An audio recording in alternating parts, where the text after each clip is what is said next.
Welcome to Somerset Success Strategies.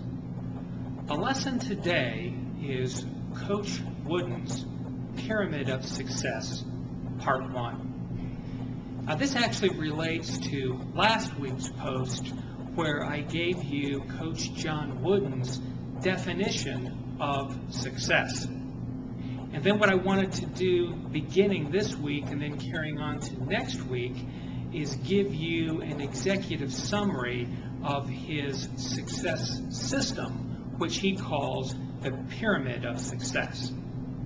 Now, I want to take just a step back briefly to kind of close the loop on who Coach John Wooden is and what was his track record of success. I was kind of taking for granted that everybody knew who he was and what he had accomplished, and I thought I ought to give just a little bit of information about that.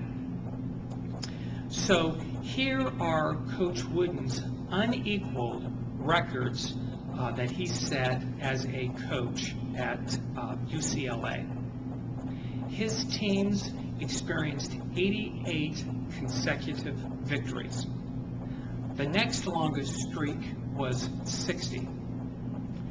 His teams won 10 national championships. The next most national championships for an NCAA coach is 4. He won 7 consecutive championships. The next best is 2.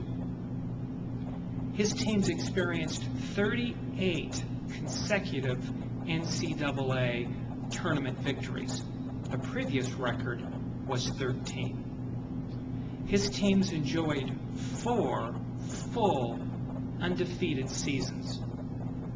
The next closest is 1 season. So that's just to give you a little bit of his resume as to why he is an authoritative figure when it comes to the definition of success and the success system that he used over the years to attain and maintain that level of success. So what is Coach Wooden's Pyramid of Success all about? Well, there are 25 elements total. There are 15 building blocks and then 10 what he calls mortar qualities. Now, you can refer to his full Pyramid of Success at his website, and I've given you that link in my written blog that you can access through my YouTube profile. So what I've done is I've taken these 25 elements and I've boiled it down to kind of an executive summary of what I believe the 9 mission critical elements are, and I'm going to talk to you about 4 of them this week and then the other 5 next week. And the 4 I'm going to cover are the 4 that are right here on the board behind me. The very first one is what Coach Wooden calls intentness or drive. Now, what he says that represents is the ability to set a realistic goal, to concentrate on its achievement by resisting all temptation, and by being determined and persistent. He says that intentness embodies determination, perseverance, persistence, and tenacity.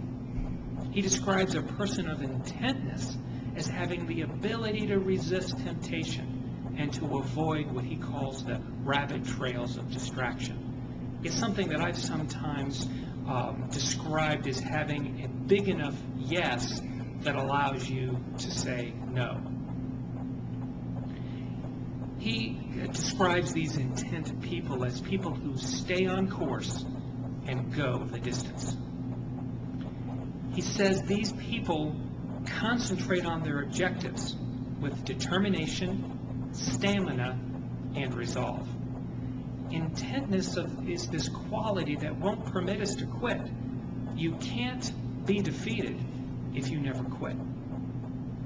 Even if your goal is going to take a while to accomplish, intentness is what he calls patience with action. So it's not passive. It's not sitting back and hoping and wanting and waiting. It's active with patience, acting out a specific plan with the patience of knowing it's going to take some time to achieve the success that you've set as a goal. So you want difficult yet realistic goals because they produce purpose-directed lives. Now, we're going to have roadblocks that we encounter along the way, and they may cause us to alter our course a bit, but we cannot let them deter us from our final destination. Coach reminds us that we grow stronger through adversity. That's really the entire purpose of a weightlifting program. We purposely stress our muscles with the adversity of additional weight, and that's how we grow stronger. So we grow stronger through adversity. Without intentness, we'll never be able to be all that we can be because we've got to overcome this adversity. Principle number 2 is what Coach calls enthusiasm. And he emphasizes enthusiasm because he says that it brushes off on all of those with whom you come into contact. So the lesson is that he says that all leaders must be enthusiastic and really enjoy what they're doing if they expect those under their supervision to work at their respective levels of competency. Coach makes the point that quiet enthusiasm gets results. Coach, if you ever saw him in action, was not one of these people that was real animated on the sidelines, but he had a quiet enthusiasm that got results. It exudes confidence and rubs off in wonderful ways. It's also related to something I'm going to cover in a future post, which is the 4 E's of GE leadership. Of those 4 E's, 2 of them, or 50% of their leadership system, revolves around this idea of enthusiasm. So don't underestimate the power of enthusiasm in your success system. The third element that we want to cover today is conditioning. Now, you may recall from a post a couple of weeks ago on the lessons from the Octagon, conditioning was part of the 5 elements of success lessons that I've learned from MMA, the sport of MMA.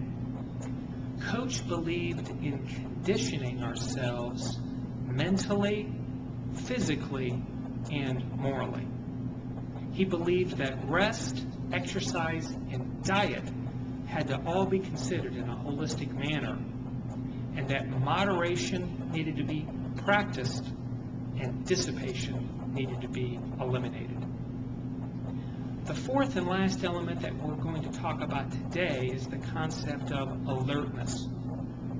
Coach describes this as constantly observing and staying open-minded and always being eager to learn and improve.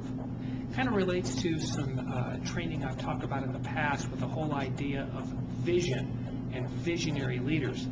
In a lot of cases, people with great vision were simply people who were looking. By definition, they were simply alert to what was going on around them, as opposed to getting to the point where they were too knee-deep in something that they couldn't see the forest for the trees. So you want to make sure that we are always alert in observing what is going on around us. He learned this lesson from President Lincoln, and President Lincoln was quoted as saying that he never met a person from whom he didn't learn something. But the interesting part about the lesson was that most of the time he was learning things not to do. But the point was that he was always observing, always alert to what was going on around him, and constantly learning. So that concludes the 4 elements of Coach Wooden's success system that we wanted to cover today. Please come back next week and see the final 5. In the meantime, we would love if you would share your formulas for success with us. We would love to hear from you. Thank you.